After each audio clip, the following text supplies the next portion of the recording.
पहले बाजार में क्या होता है और चुनाव के ठीक बाद बाजार में क्या होता है, कौन से शेयर होते हैं जो ठीक चुनाव से पहले चलते हैं और ठीक चुनाव के बाद चलते हैं। एक बहुत बड़ी रिसर्च हमने तैयार की और ये समझने की कोशिश की है कि चुनाव के थीम के आधार पे जब ये चुनावी लड़ाई होगी तो बड़ी कमाई कहाँ होगी।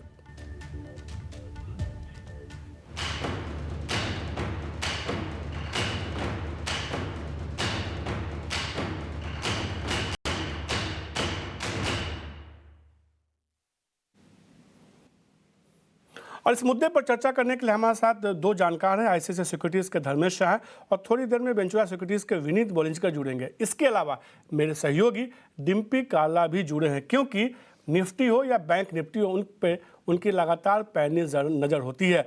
और ये जो पूरी चर्चा है ना, वो आईसीआईसीआई सिक्योरिटीज़ की तरफ से एक रिपोर्ट जारी की गई, उसी के इर्द गिर्द होगी कि सीधे तौर पर उन्होंने पूरी रिसर्च की और जानने की और बताने की कोशिश की है कि चुनाव के लिहाज से बाजार की दिशा और दशा कैसे होती है। शुक्रिया धर्मेश समय देने के लिए लिटिन और स्वदेश के लिए, और इतने कह सकते हैं ना कि इनसाइट रिसर्च और इतना बड़ा रिसर्च तैयार करने के लिए सबसे पहले तो आपको बधाई। जो रिसर्च आपने निकाली है हम उसमें एक एक मुद्दे पे आपसे चर्चा करेंगे, एक एक पॉइंट वाइज, लेकिन ओवरऑल क्या निकल के आया निष्कर्ष इसमें? और सबसे पहले thank you for inviting me on your show special segment 12:30। Yes, जैसे कि हमने देखा कि मार्केट का एक हमने एनालिसिस किया कि जनरली की इलेक्शन ईयर में मार्केट का बिहेवियर कैसा रहता है प्री एंड पोस्ट। तो बहुत एक इंटरेस्टिंग बात निकल के आ रही है कि लास्ट 7 इलेक्शन जो है 1991 से 2019 तक के, तो जनवरी के से फरवरी का जो महीना रहता है हमेशा करेक्टिव फेज रहता है। कहने का मतलब कि वहां पे टॉप बनता है और बॉटम भी वहीं पे ही बन जाती है 5 के आसपास। तो वी सी की शायद बुल मार्केट में 8 से 10% का करेक्शन नॉर्मल पास बनता है। और when we are approaching towards April में तो मार्केट कहीं ना कहीं बॉटम से, जहाँ पे जनवरी फरवरी का जो बॉटम बना है वहां से मिनिमम 14% के आसपास का रिटर्न था। तो एक अच्छा स्ट्राइक रेट भी निकल के आ रहा है। Out of 7 times 6 times all the times most of the times market ने एक पॉजिटिव रिटर्न दिया है। तो हमें लग रहा है कि कहीं ना कहीं 20,500 से 20,800 का मार्केट का एक स्ट्रॉन्ग, इस वॉलेटिलिटी में, इलेक्शन ईयर्स की वॉलेटिलिटी में अगर ये लेवल्स आते हैं तो हमें डरना नहीं चाहिए, बल्कि लुकिंग एट द हिस्ट्री। आपने जिस लेवल की बात की, आपके हिसाब से अगर निफ्टी की बात की जो आप कह रहे हैं कि 20,800 20,500 के आसपास हो सकता है कि निफ्टी एक बॉटम बनाता हुआ दिखे, और अगर ये बॉटम यहाँ से बनाता है तो यहाँ से खरीदारी करनी चाहिए, 23,700 तक का लक्ष्य देखने को मिल सकता है, यही आप कह रहे हैं? यस, यही मैं कह रहा हूँ कि अगर वॉलेटिलिटी आती है तो हमें डरना नहीं चाहिए। जैसे कि आज की वॉलेटिलिटी है, वैसी वॉलेटिलिटी आने वाले दिनों में भी हमें दिख सकती है। तो one should not gate worried for this volatility. But कोई भी डीप आती है 20,500 से 20,800 के आसपास तो हमें खरीदना चाहिए 23,700 के टारगेट। इससे बेहतरीन चर्चा नहीं हो सकती है कि सीधे तौर पर गिरावट आती है बाजार में किसी तरह की तो आपको घबराना नहीं है। लेवल याद रखना, 20,800 के आसपास, 20,500 के आसपास आता है तो आपको खरीदारी करने की सलाह दे रहे हैं धर्मेश। उनको लगता है कि वहाँ से करीब 13-14% की मजबूती देखने को मिल सकती है। वो लेवल जो है 23,700 के आसपास आता है। अब इस चर्चा में डिम्पी को भी शामिल करते हैं। डिम्पी, जिस तरीके से धर्मेश ने निफ्टी के लेवल की बात की, उनके हिसाब से 20,800 20,500 के आसपास आता है तो घबराने की जरूरत नहीं, खरीदारी करनी चाहिए। 23,700 तक का वो मान के चलते हैं कि बाउंस बैक देखने को मिल सकता है। आप पूरी चर्चा को ध्यान से सुन रहे हैं, आपका क्या टेक है इस पर? देखिए मनीष जी, मैं धर्मेश की बात से बिल्कुल इत्तेफाक रखता हूँ और मैं 2 चीज़ों पे ज़रूर बात करूँगा जो धर्मेश ने बताई है। पहला, उन्होंने बात की है वॉलिडिटी की। दूसरी, उन्होंने बात की है कि बाइंग ऑन डिप्स की। तीसरी, उन्होंने बात बताई है रेंज की कि किस रेंज में आ सकता है। और चौथा, उस रेंज के बाद पलट के कहाँ जा सकता है। चारों पॉइंट्स मेरे को लग रहा है धर्मेश ने बहुत अच्छे से कैलकुलेट किए हुए हैं और मैं आपको चार्ट के जरिए क्लियर करूंगा।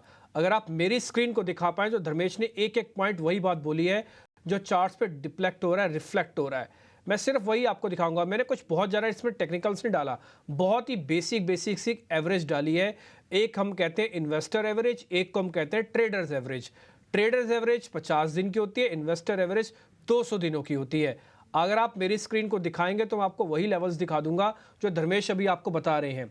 कहाँ तक हम आए हैं, कहाँ पे हम जा सकते हैं, ये कुछ वही है। निफ्टी का चार्ट आप मेरी स्क्रीन पर देखेंगे वन डे एवरेज डली हुई है, यानी कि डेली चार्ट है, इसके अंदर पीछे करता जा रहा हूं। आप मेरे को बताइएगा कि 200 दिनों की एवरेज कभी ब्रेक हुई है? अप्रैल के अंदर यहाँ पे ब्रेकआउट हुआ था, उसके पीछे भी मैं आपको लेके चलता हूं। जब जब इसके अंदर हम गए ही नहीं और आप लगातार इस एवरेज के ऊपर ही आके ट्रेड कर रहे हैं, ये मैं चार्ट को लेके जा चुका हूं करीब करीब 2020 के अंदर, 19 के अंदर। तो इस पूरे साल जो पूरे मोदी कार्यकाल रहा, मोदी 2 का, उसमें हमने इस 200 दिनों की एवरेज को ब्रेक ही नहीं किया, और जब भी ब्रेक किया तो तुरंत इसको रिपेयर भी कर दिया। तो मेरा भी ऐसा मानना है कि 20,000 तक अगर मार्केट किसी तरह से फिसल के आ जाए तो एक अपॉर्चुनिटी है, एक गोल्डन अपॉर्चुनिटी है। हालांकि हो सकता है वहां तक भी ना आए, ये जो छोटे छोटे गैप हैं ये इसको और भरेंगे, ये वाला एरिया। तो 20,400, 20,500, 20,000 की रेंज का आपको जहां पे मिले आपको प्लस करना चाहिए। ये जो धर्मेश ने बात बताई, मैंने प्रूव की कि अगर रेजिस्टेंस है तो प्रेशर बढ़ेगा, नीचे आएंगे, डरना नहीं है। एक एवरेज छूटेगी, इन्वेस्टर एवरेज आपका सपोर्ट बनेगा, और वह गोल्डन अपॉर्चुनिटी होगी, क्योंकि पिछले टेन्योर का हमने पूरा चेक किया 5 साल में कि 200 दिनों की एवरेज जल्दी जल्दी ब्रेक नहीं होती है। और मैंने डीएमए लेवल्स भी निकाल के रखे हैं, 19,977 बनते हैं। मैं राउंड फिगर करूं तो वो भी 20,000 ही आके बनता है। तो एवरेज और जो चुनावी रणनीति है, गैप है, उस गैप का फिल का पूरा फायदा आपको मिल जाएगा, और धर्मेश आपको बता रहे हैं। तो दो लोगों की राय ये आ चुकी है कि अगर निफ्टी में गिरावट आती है 20,800, 20,500, डिम्पी ने 20,400 की बात की, यहाँ पे आता है तो आपको डरना नहीं है, खरीदारी करके चलनी है, क्योंकि उसके बाद एक मजबूत बाउंस बैक देखने को मिल सकता है। बीते कई सालों से ऐतिहासिक तौर पे यही देखने को मिला। अब मार्च एंड के आसपास अगर अक्यूमुलेट करेंगे इसको, तो आपको अच्छी खासी बढ़त मिल सकती है अप्रैल और मई के महीनों। तो कह सकते हैं कि 3-0 से ये हो गया कि हाँ, गिरावट आता है तो खरीदारी करने की सलाह है निफ्टी में। अब बात करते हैं बैंक निफ्टी की। धर्मेश, जब आपने ये पूरा एनालिसिस किया तो इसमें बैंक निफ्टी को लेकर क्या नजरिया है? अगर निफ्टी चलेगा इस तरीके से, बाउंस बैक करेगा, तो बैंक निफ्टी में भी हो सकता है इतना ही मजबूत बाउंस बैक देखने को मिले। आई थिंक सो। हमें लग रहा है कि बैंक निफ्टी का स्ट्रॉन्ग सपोर्ट है 44,000, 43,500 के आसपास। If you look at the history for last since 2021, I think so, multiple times bank Nifty ने 52 वीक EMA के आसपास सपोर्ट लिया है और वहां से बहुत बार पलटा है। Minor dips can not be rolled out, हो सकता है 2-3% और उसके नीचे भी ट्रेड करे ट्राडे में, बट इवेंचुअली वहां पे ज्यादा देर तक वो नीचे नहीं रहता है 52 वीक EMA के आसपास, और एक बाउंस बैक देखते हैं वहां से। हमें लग रहा है कि 44,000 to 43,500 has been a very strong support for the bank Nifty.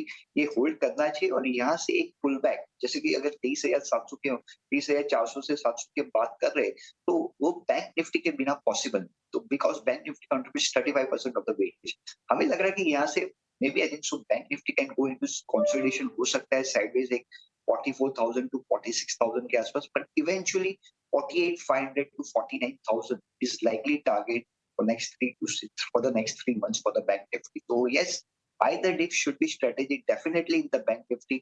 हमें नहीं लग रहा कि 43,500 का जो लेवल है वो ब्रेक करना चाहिए। तो one should not get worried. Maybe I think so near term में हमें ये भी नहीं भूलना चाहिए कि bank Nifty move from 42,000 48,000 without any correction. तो कहीं ना कहीं मार्केट का लेवल वो मान के चल। आपका चार्ट और आपका पूरा ये गणित क्या कहता है इस पे? मैं धर्मेश के साथ 100% हूँ, और मैं सेकंड टाइम हो रहा हूँ जब धर्मेश को टेक्निकली जो मैं देख रहा हूँ वही धर्मेश अपनी बात में रख भी रहे हैं। एक चीज़ हमको समझनी चाहिए कि रेशो 1:3 रहती है निफ्टी और बैंक निफ्टी की। डैट मीन्स अगर निफ्टी 100 पॉइंट टूटेगा तो बैंक निफ्टी 300 पॉइंट टूटेगा। लेकिन कई बार क्या होता है कि बैंक निफ्टी एक्स्ट्राऑर्डिनरी टूट के अपने आप को पहले से भी करेक्ट कर चुका है। ये जो चार्ट आप अपनी स्क्रीन पर देख पा रहे हैं, आपको मैंने अभी निफ्टी का भी चार्ट दिखाया, तो आपने देखा होगा कि उसमें 200 दिनों की एवरेज बहुत नीचे थी, बट यहां पर आके हम 200 दिनों के एवरेज को ऑलरेडी टेस्ट कर रहे हैं। यानी कि बैंक निफ्टी निफ्टी के मुकाबले पहले से ही ज़्यादा वीक है। एथिकली इसको इतना वीक नहीं होना चाहिए था, लेकिन फिर भी इसके पास एक मेजर सपोर्ट एरिया जो रेजिस्टेंस कम सपोर्ट में अच्छे से बना हुआ है, वो लाइन मैंने नीचे ड्रॉ की हुई है। अगर आप यहाँ पे देख पाएंगे तो आपको क्लियर दिख जाएगा। मैं थोड़ा इसको बड़ा कर देता हूँ। दिस वाली लाइन, ये एक रेजिस्टेंस और एक सपोर्ट की एक बहुत ही प्यारी लाइन है, और यहां पर आके रुक जाएगा। ये रेंज करीब करीब 42,200 300 के आसपास बनती है। तो धर्मेश जो आपको बता रहे हैं 43,000, मैं उसमें से 1000 पॉइंट अपनी तरफ से और जोड़ देता हूं कि अगर 1000 पॉइंट और भी बैंक निफ्टी नीचे आ जाए ना तो डरना नहीं चाहिए। ये 42,000 को जल्दी जल्दी ब्रेक नहीं करेगा चुनावों से पहले, और अगर ये हो जाता है चुनावों से पहले ब्रेक, तो फिर रुक जाना। तो फिलहाल मेरे को लगता नहीं कि एक अच्छी अपॉर्चुनिटी आपको मिल जाएगी। एक ट्रेड मिलता है, दोनों में थोड़ा फटीक है, दोनों में थोड़ा इंडाइसिस थके हुए हैं, इसलिए हम कई बार आपने देखा होगा, सुना भी होगा कि हम ये बात। वक्त एक ब्रेक का, कहीं मत जाइए क्योंकि ये दिलचस्प चर्चा है। ब्रेक के बाद लौटेंगे तो शेयरों की बात करेंगे। वो कौन से शेयर हैं जो इलेक्शन से पहले रैली दिखाते हैं और जिसमें कमाई का मौका दिखता है।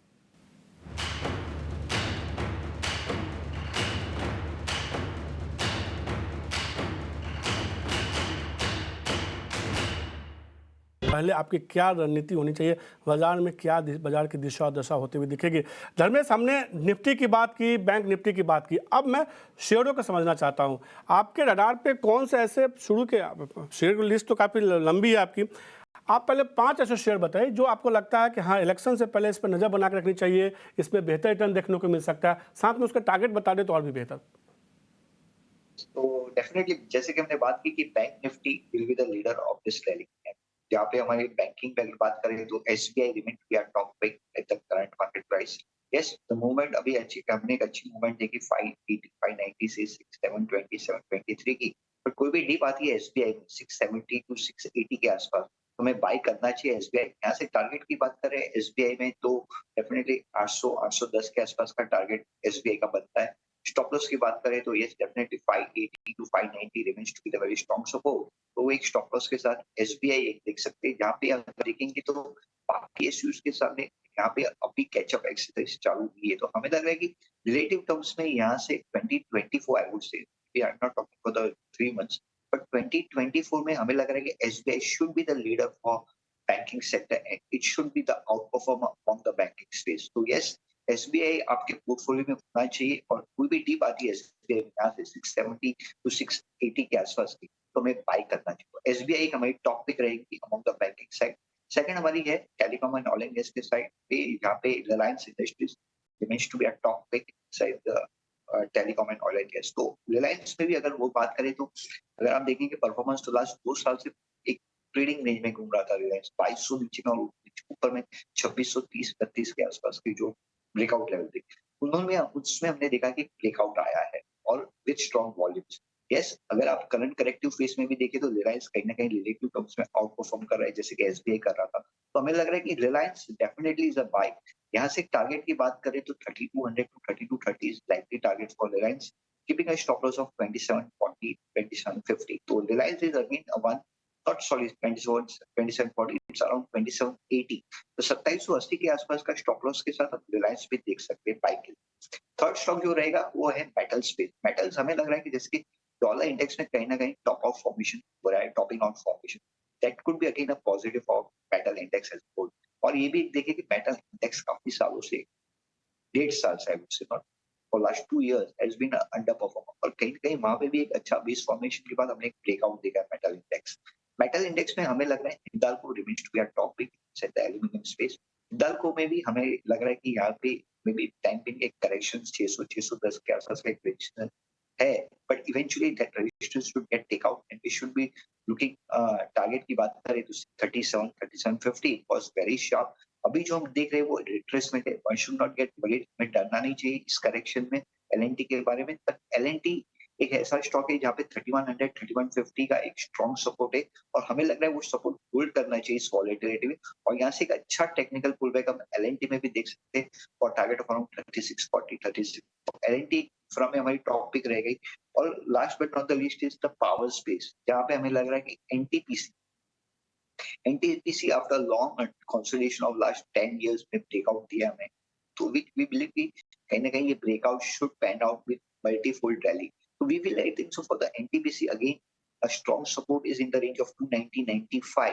टारगेट की बात करें 370-75 के आसपास का टारगेट एनटीपीसी में भी देख सकते हैं। तो ये हमारे 5 स्टॉक्स है जो हमें लग रहा है कि यहाँ से एक अच्छी बढ़त देख सकते हैं। Last but not the least, I would also add कि कंजम्पशन स्टॉक्स, जहाँ पे which are not the part of the Nifty but stock hotel stocks है, जैसे कि इंडियन होटल है, ये सब स्टॉक्स भी हम देख सकते हैं जहाँ पे हायर टॉप हायर बॉटम जी फॉर्मेशन है और क्लियरली अप ट्रेंडिंग है, जहाँ पे 580 टू 590 जी के आसपास जी का धर्मेश सर, तो ये पूरी लिस्ट है जो धर्मेश सर लगातार बता रहे हैं आपको। ये तमाम वैसे स्टॉक्स है जिसमें कहीं ना कहीं चुनावी ट्रिगर के आधार पे आप खरीदारी करके चल सकते हैं। तमाम लिस्ट आप लगातार पीछे चलाते भी रहिए और ये तमाम स्टॉक्स आप जाके वापस से सोशल मीडिया और आप यूट्यूब डिजिटल मीडिया यूट्यूब पे भी जाके पूरा शो देख सकते हैं।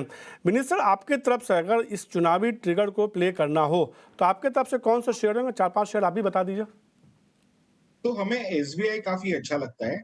एसबीआई काफी अंडर परफॉर्म किया है प्रीवियस रैली में, और अभी ये क्वार्टर में उन्होंने एक्सेस एक्सपेंडिचर्स बुक किए विच आर रेगुलेटरी। मज़ेदार बात यह है कि 2 शेयर सीधे तौर पे धर्मेश जी, आपके पोर्टफोलियो में एक शेयर इंडियन होटल भी है ना, 590 का लक्ष्य आपने बताया है। हमें अच्छा लगा। हाँ धर्मेश जी। यस, हमें इंडियन होटल भी अच्छा लग रहा है। बिल्कुल, तो इंडियन होटल एक जो विनीत सर के पोर्टफोलियो में, धर्मेश सर के पोर्टफोलियो में है। इसके अलावा एसबीआई दोनों गेस्ट को पसंद आ रहा है। डिम्पी, आपने पूरी लिस्ट देखी है, ज़्यादा समय तो नहीं है, 30 सेकंड का मौका है। कोई एक शेयर जो आपको लगता है कि हाँ ये इसके साथ तो मैं जाऊंगा, फाइनल टेक।